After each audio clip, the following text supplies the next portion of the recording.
bigcal and welcome to my world. Today, my top 5 favourite Nintendo DS games that I currently own and have played enough of to be comfortable putting them on the list. Quick note, game footage that I've recorded for this is from emulators, so it's not the best quality unfortunately, but I wanted to add some game footage to the video to make it a bit more interesting. Anyway, the Nintendo DS originally came out, I believe, in 2005, at least here in the UK. Probably came out like 6 years early in bloody Japan. Always does, doesn't it, with Nintendo? Got to get it to the Japanese audience first. Anyway, so the original DS. Here is my original one. Nice case, protective case for it. Although, unfortunately, it wasn't in the protective case when I accidentally dropped it one time. So, yeah. Here is my original Nintendo DS. As you can see, the hinge there has been broken when I dropped it. But it does still work, because it is connected still by the ribbon there for the screens. So it does work, and I did play through a couple of games for quite a long time with this model, despite the fact that it was broken. But yeah, the Nintendo DS when it first came out was fantastic. Dual screen, touch screen at the bottom. You know, backwards compatibility here with Game Boy Advance, fantastic. You know, nice backlit screens, which was a nice change from any of the old Game Boys. Excuse me. And even the Game Boy Advance SP, unless you got one of the Japanese models that had the backlights. So yeah, it was a really cool system, and I remember me and two of my friends, we'd left school at that time, yeah. College, working as well, night shift, well an evening shift, and went through to Meadowhall, big shopping centre here in, well near here, it's in Sheffield. We went there was game, obviously the big game store over here. We went there and they had a demo booth thing set up for the DS, and we played a particular game, loved it, and all three of us went up to the counter, pre-ordered one of these, got it on launch day. Fantastic. So like I said, played a ton of this. Unfortunately mine did break, so while it does still work, it's not exactly the best thing to play on, so I replaced it with another nice little case here, the DS Lite. This one has a bigger screen, better quality screen, better backlighting, and unlike the DSi and DSi XL models, there's still the backwards compatibility here for the Game Boy Advance, which is why I picked up this particular model. So yeah, absolutely love it. So before we get into the top 5, I've got 3 honourable mentions I just want to bring up. The first is WarioWare Touched. Now this was the game that was on the demo system in game, and it's the one that convinced all 3 of us to pre-order the system, including the game. So obviously there's been some WarioWare games before on the Game Boy Advance and the GameCube, I believe. Basically there were a bunch of really tiny mini games that last like 5 seconds, and you just have to figure out what you have to do and do it in that time as quick as possible. The more levels you do, the faster it gets, the more hectic it gets. Obviously this one makes use of the touch screen a ton. So you'll be doing things like, you know, unrolling toilet paper, plucking out a hair, slicing objects, chiselling statues. There is so much in here. It is super duper fun. Absolutely love it. That's why it is an honourable mention. Just missed out on my top 5. Next honourable mention is New Super Mario Bros. This was incredible when it came out. We hadn't had a proper 2D Mario game since 93 I think, with Super Mario Bros 2, Super Mario Land 2, 6 golden coins on the original Game Boy, and before that for main console games Super Mario World on the Super Nintendo. Ever since then, 3D Mario. So when they announced they were going to go back to 2D, it was going to be on the handheld, portable. This was fantastic, and in my opinion it's still the best of the new Super Mario Bros series when it went back to 2D, just because it was the original and the rest haven't really changed that much since. So this was the first that did it.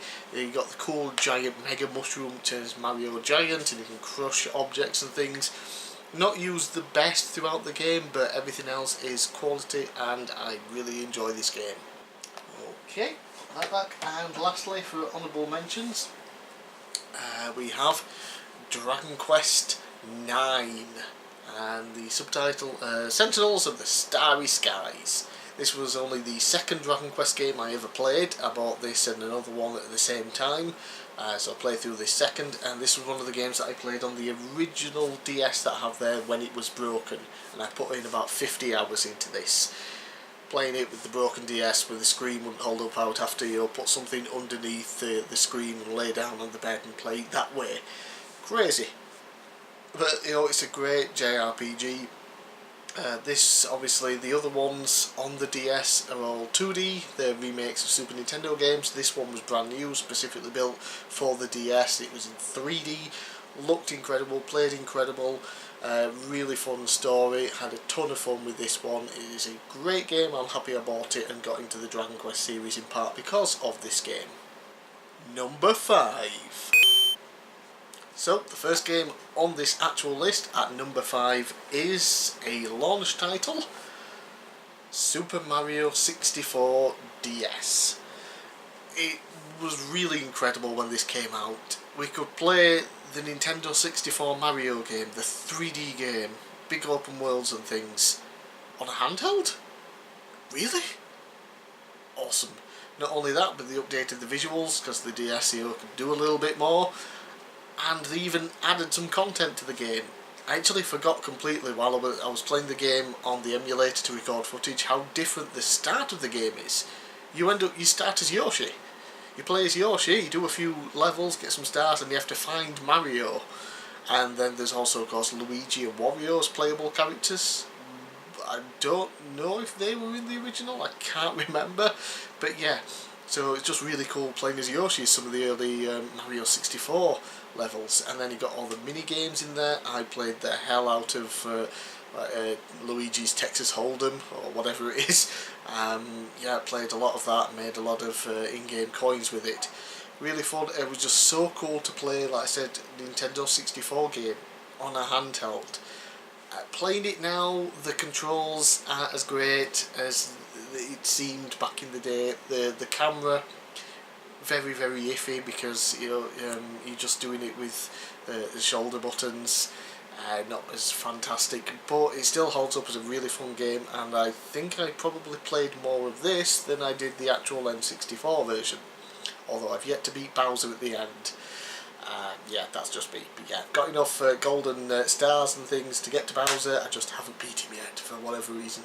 Maybe I should get on that. I mean, I'm literally on the last level now, so maybe one day. But yeah, this number 5, fantastic game, amazing Mario game. I probably do prefer playing this compared to the N64 version.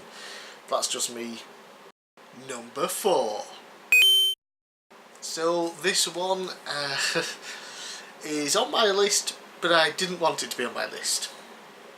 The reason is I wanted a different version of it to be on my list, but I don't own the other version of it at the moment, so I'm going to have to stick with Pokémon Heart Gold.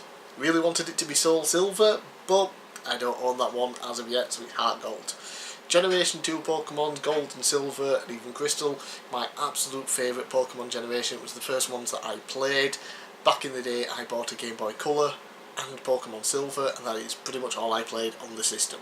So when they remade them, remastered them for the Nintendo DS, you absolutely better believe I played the hell out of it, especially, like I said, Soul Silver. Unfortunately, this was back at a time I didn't have much money and I had an R4 card and played it that way, so I didn't own it. Now, of course, I have Heart Gold. I want to buy Soul Silver as well to go with the collection.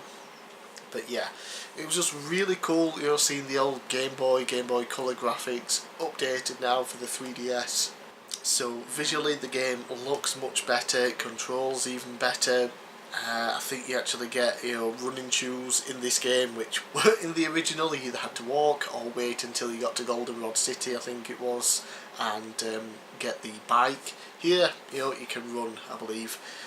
They've added more content in, there's a bit more you can do. I think there's some different Pokemon you can catch now that might have only shown up sort of in Crystal, you don't have to trade as much. A bit more post-game content as well, and yeah, it's just fantastic. It's Pokemon Gold and Silver but updated. It's just a remaster and it's one of the best. Absolutely fantastic. I have put in more time into this Pokemon game than any other, at least this generation at least. Even just the original Silver cartridge, putting over 100 hours back then. I've played through it multiple times since. I've played through Gold a couple of times, I played through Crystal, I played Soul Silver 2 or 3 times when I had it on the R4 card, and I've played through this one since I bought it in December. So another worthy addition to my top 10, and yeah, you have to get this if you own a Nintendo DS. It is one of the best games in the library. Unfortunately, it does keep going up in price to like £40+, especially if you want the version with the Pokewalker. You're looking at like 80 quid. So yeah, try and pick it up as cheap as you can, as quickly as you can before it continues to go up in price. Number 3. So in the honourable mentions, I had Dragon Quest 9, and I mentioned that I had another Dragon Quest game that I played before that really got me into the series, and that one is Dragon Quest 6 Realms of Reverie. I think that's how it's pronounced. I've never actually heard it being said out loud.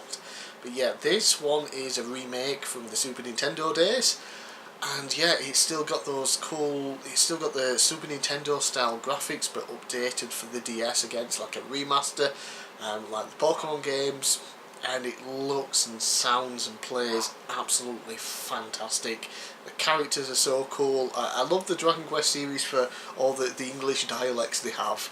You know, they've got your Yorkshire and your southern accents, and you've got your Scottish accents, a bit of Welsh, and then you have some European thrown in there as well. Really just cool reading some of that stuff. Yeah. And the characters all themselves, you know, you sort of got the generic ones. You got your big tough guy. You know, he's got like the really thick Yorkshire accent. Sounds a bit stupid, unfortunately, bastards. Yeah, see, they're very stereotypical characters, but at the same time they're still so fun. They've got interesting backstories that you find out. The story's incredible. You go between the real world and the dream world. Can get a bit confusing here and there as to where you need to go, or even forgetting which one you're in. You think, oh, I need to go to this location in the dream world. So you go there and it's like, oh wait, I'm in the real world, so I have to switch to the dream world and then go back to that location. Yeah, and this was again, spent about 50 hours playing this on the broken DS because it was just that good. I just had to keep playing, and I couldn't wait for the DS Lite to arrive in the post, you know, for me to wait and play it on that. Yeah, and of course you've got the cool designs from Akira Toriyama, best known for the Dragon Ball series, so all the characters, you know, look like characters out of Dragon Ball and Dragon Ball Z, so that just adds an extra cool element to it. And yeah, one of the best Dragon Quest games ever in my opinion. Fantastic, and it got me into the Dragon Quest series, so I have a lot of love for this game. It is beautiful. Yeah, so a very worthy addition to the list. Number 2. Number 2 is none other than, boom, Mario Kart DS. Love the Mario Kart series. I currently own all of them except for Mario Kart 7 on the 3DS. And I played the hell out of all of them. I originally started with the original Super Nintendo, it's one of my favourites. Played through all the others. Mario Kart 8 Deluxe on the Switch is beautiful, fantastic. For me, I would rank Mario Kart 8 Deluxe number 1.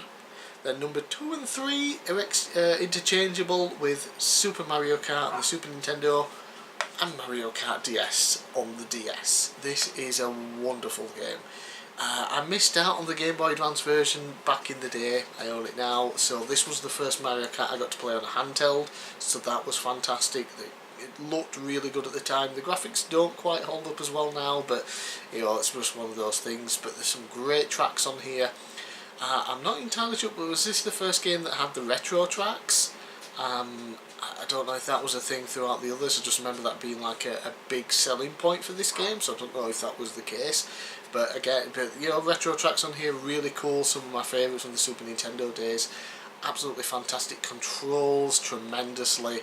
You know, you got different carts you can choose between with different stats as well for each character, which is great. A couple of characters I believe you can unlock.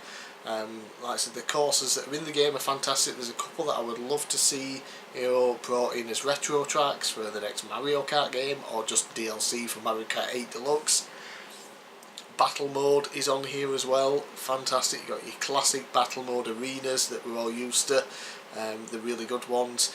And of course, what was really great about this was it was online. You could play this online with people around the world, or you could play local co-op. That was amazing to me back in the day, being able to play online on this little handheld with Mario Kart. And you better believe I played the shit out of this online back in the day. It was fantastic, and like I said, to this day it's still one of my favourite Mario Kart games because of that. And that is why it is so high on this list at number 2. Yes. Number 1. So, what on earth could number 1 be? You've got your main Mario games there, Mario 64, Mario Kart, New Super Mario Bros. Got a Pokémon game on there, that's my favourite. I'm not too keen on Diamond and Pearl, it's one of my least favourite generations, so it's not that. I don't like Zelda games, so those are out. There wasn't really a big Metroid game on here. There was one, but it wasn't that good really. Yeah, so I don't like Final Fantasy games, the main Dragon Quest games that are on here, that I own at least. So yeah, what could number 1 be?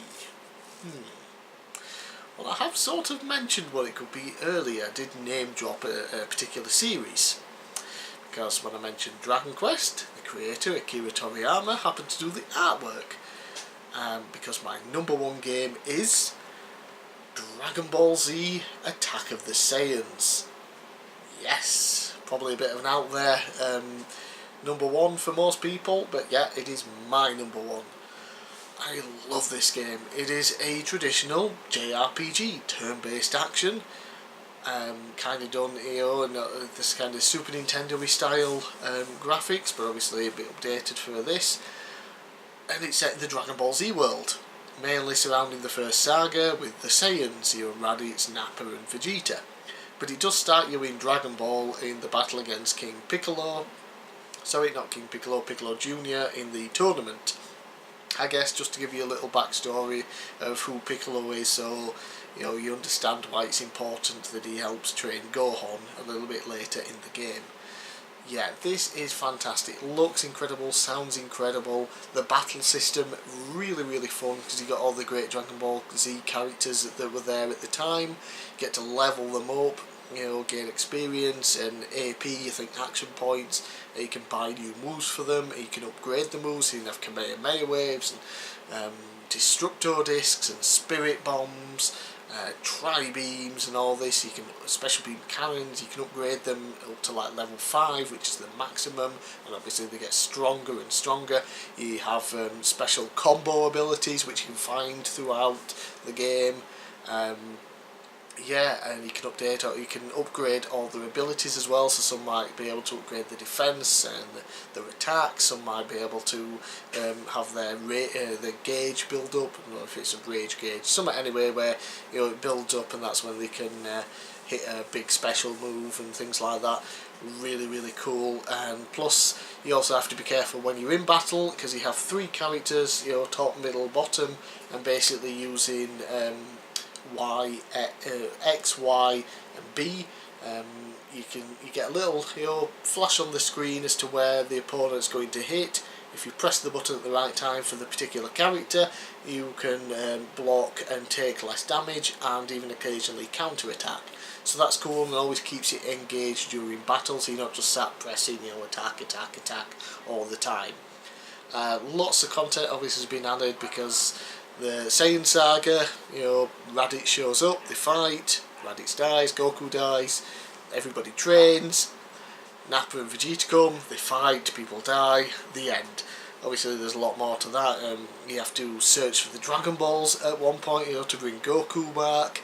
You've got all different teams throughout, you got Gohan and Piccolo, and you have to go through them and train and do what they do. Then you got Yamcha and Tien and Krillin and all their training and things like that. Got all these cool locations from the show, and new to the show, I guess. And yeah, so there's a lot of content here, there's a lot of stuff, lots of items, equipment to get. It's really, really cool, and it is just one of the best RPG games I've ever played in my life. It is fantastic. Again, back in the day, I had this on R4, so I didn't pay for it, but I spent a couple of years looking for a good copy at a good price. I finally found it about a year and a half ago at the retro gaming market, so I snatched it up, didn't really care what the price was. It was about 20 quid, I think, which is actually a really good price for it these days, so I'm very, very happy with it. I've played through it about 3 or 4 times since I bought it on Kart, so yeah, that is my number 1 favourite DS game that I currently own. Whew. So, thanks for watching this list. Let me know down below what you think of my top 5, and let me know what your top 5 favourite Nintendo DS games are. And you never know, there might be something in there that interests me that I don't own that I might look to pick up and play in the future, and maybe gets added to an updated list at some point. So, I'm bigcal, thanks for watching, and I'll see you again next time.